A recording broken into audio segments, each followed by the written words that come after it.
Alors, je m'appelle Elodie Ouéry, j'ai 32 ans, je suis maman de 3 enfants et je suis depuis 6 ans indépendante dans le home organizing, c'est-à-dire que j'accompagne les gens dans un processus de désencombrement de leur habitation. Ah, alors, les clients cibles, c'est compliqué à définir. En gros, c'est toute personne qui a besoin à un moment donné dans sa vie de faire du tri dans sa maison, de passer à une autre étape, de faire du tri dans sa tête, du coup.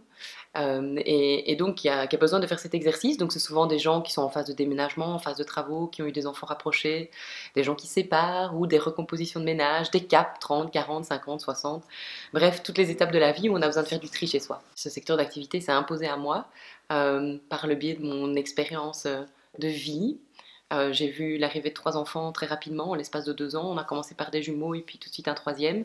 Et ça a été un grand chamboulement à tous les points de vue, mais aussi au niveau de ma maison. Et donc j'ai ressenti le besoin de faire de l'ordre. Et puis je me suis dit, c'est magique ce truc, je vais pas garder ça pour moi. Et j'ai commencé à me renseigner. J'ai importé ce métier des États-Unis, puisque ça existait là-bas déjà depuis longtemps. Alors mes points forts, le premier c'est la communication, clairement, la capacité à communiquer vers l'extérieur, à faire appel aux médias pour qu'ils diffusent largement l'activité, le métier. Je pense que mon autre force c'est de m'entourer des gens là où mes compétences ne sont pas présentes, donc de trouver les compétences annexes aux miennes, et de trouver des partenariats aussi pour pouvoir développer bien plus loin encore une activité, ne surtout pas la cantonner aussi à un seul secteur et toujours pouvoir rebondir pour avoir de nouvelles idées. Alors d'après moi, la concurrence n'existe pas, c'est d'ailleurs un mot qui ne fait pas partie de mon vocabulaire. Toutes les personnes qui font le même métier que moi sont en fait des partenaires de travail. Je m'intéresse beaucoup à ce qu'elles font, elles s'intéressent aussi beaucoup à ce que je fais. Effectivement, il y a d'autres home organizers en Belgique, il y en a beaucoup en France aussi. On a décidé d'ailleurs de se rassembler au sein d'une fédération, c'est bien la preuve qu'on a besoin plutôt de serrer les coups plutôt que de se tirer dans les pattes. Et s'il y a quelque chose qui me différencie des autres, je crois que c'est le fait d'être justement entourée par des collaboratrices et de ne pas travailler toute seule dans mon coin. Donc par exemple, on a la possibilité de faire participer 2, 3 personnes sur une mission chez un client pour le coût d'une seule personne, ce qui n'est pas possible à l'heure actuelle chez d'autres. Le slogan que j'utilise depuis toujours, c'est qui ne tente rien à rien. J'ai toujours été au culot dans tout ce que j'ai fait et ça fonctionne du tonnerre. Je toque à toutes les portes, j'attends et puis je me dis toujours qu'au pire on me dira non, mais que c'est pas bien grave. Voilà. L'aspect du métier que j'aime le plus, c'est certainement le contact humain, les rencontres que je fais. C'est un métier qui est vraiment du relationnel à 100%. On ne fait rien, par exemple, par Internet aujourd'hui. Tout se fait vraiment en direct. On y tient beaucoup. Et ce que j'aime le plus, c'est les retours que je reçois. Je crois qu'on est tous un peu en mal de reconnaissance dans nos métiers, dans nos vies de manière générale. Et moi, j'ai une reconnaissance énorme dans mon travail. Je reçois des mails, c'est mieux que des lettres d'amour, quoi. J'en reçois tout le temps. Les gens disent qu'on a changé leur vie. Et c'est génial de se lever en se disant qu'on peut réussir à faire ça.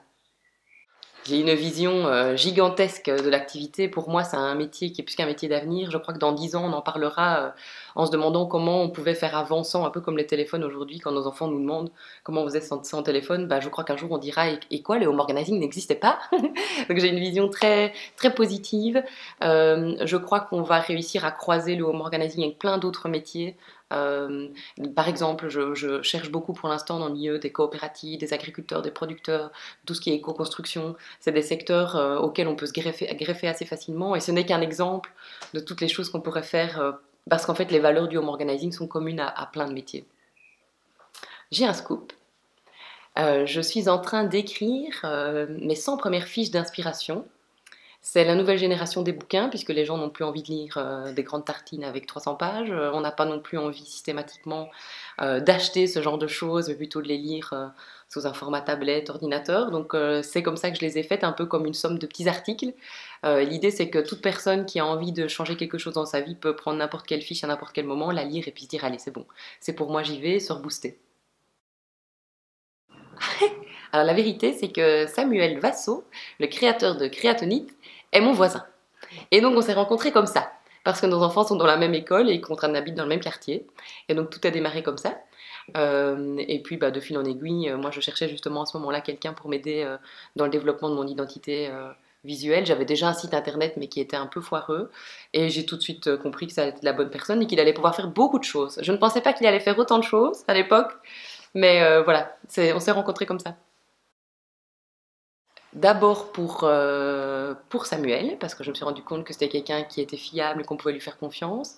Ensuite parce que j'ai bien aimé la touche graphique et le respect en fait la compréhension de ce que j'avais envie d'avoir. Donc, je me souviens par exemple, pour la petite anecdote, que Samuel a dessiné la petite madame qui s'appelle Clem, qui est le petit personnage qui se retrouve sur mon logo. Et c'était un peu une surprise parce que je lui avais pas spécialement demandé. Et puis il s'est dit, ah ben voilà, j'ai pensé à toi, j'ai fait ça, regarde. Et ça a été la base en fait du logo.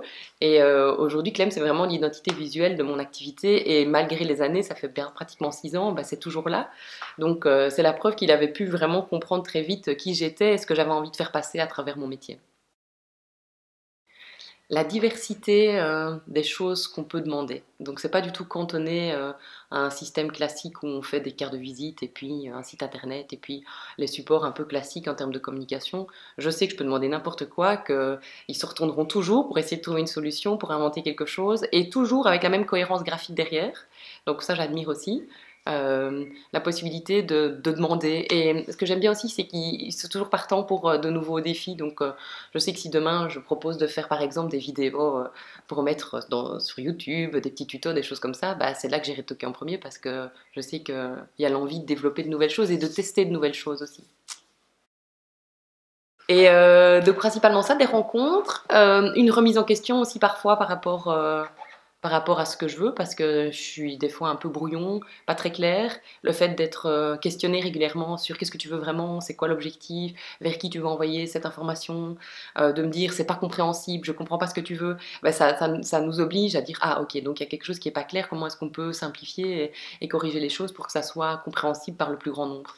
Et puis en termes vraiment de communication graphique, c'est plutôt la remise en question régulière des supports, des images, de tout ce qu'on a envie de dire derrière qui n'est pas toujours clair, qui est clair dans ma tête mais qui n'est pas toujours clair pour des personnes extérieures. Et donc le fait qu'ils me questionnent et qu'ils me remettent souvent voilà, sur les rails, c'est intéressant aussi de pouvoir réfléchir des fois autrement avec un autre angle. Il y a aussi autre chose qui m'intéresse, c'est les formations qu'on peut avoir, auxquelles on peut avoir accès, comme la formation sur MailChimp par exemple, et d'autres, où là, moi, je manque de compétences, j'aimerais pouvoir faire certaines choses toute seule et j'y arrive pas. Et je sais qu'en me retournant vers Creatonit, j'aurai soit une formation en particulier, soit une formation de groupe, mais des conseils en tout cas au niveau de l'utilisation de tout ça. C'est un ensemble de cerveaux et de gens sympas, parce que je crois que vous avez tout ça en commun.